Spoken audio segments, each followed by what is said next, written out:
তো কালকে আমরা পুজো দিয়েছিলাম, আজকে আমাদের জন্য মহাপ্রসাদ আসছে।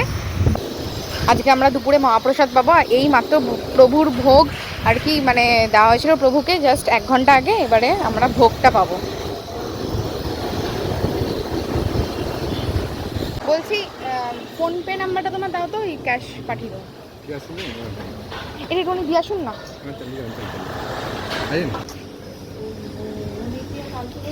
না না উনি যান। তো এই হচ্ছে মহাপ্রসাদ। তো আমরা এখন যাব উপরে।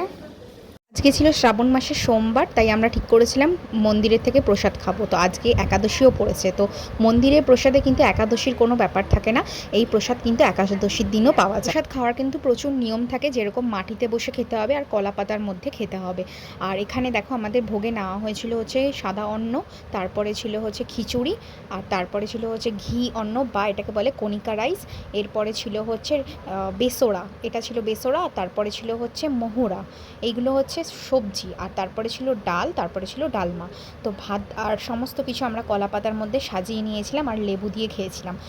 এই মহাপ্রসাদের স্বাদ মানে আমি কোনোভাবে বোঝাতে পারবো না যে এটা কী যে অমৃত ছিল, না খেলে বোঝাই যাবে না। আর প্রতি বছর এই প্রসাদ খাওয়ার জন্য অপেক্ষা করে থাকি আমরা।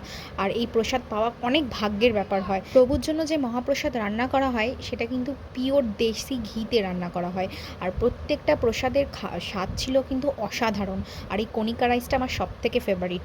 আর আমরা দেখো এখানে সবাই মিলে বসে খাওয়া দাওয়া কমপ্লিট করলাম। নিয়ম তোমাদেরকে শেয়ার করি, এই প্রসাদ খাওয়ার পর যা জিনিসগুলো থাকে সেগুলো কিন্তু সমুদ্রে গিয়ে ফেলে আসতে হয়, আর যেখানে সেখানে কিন্তু হাত ধোয়া যাবে না।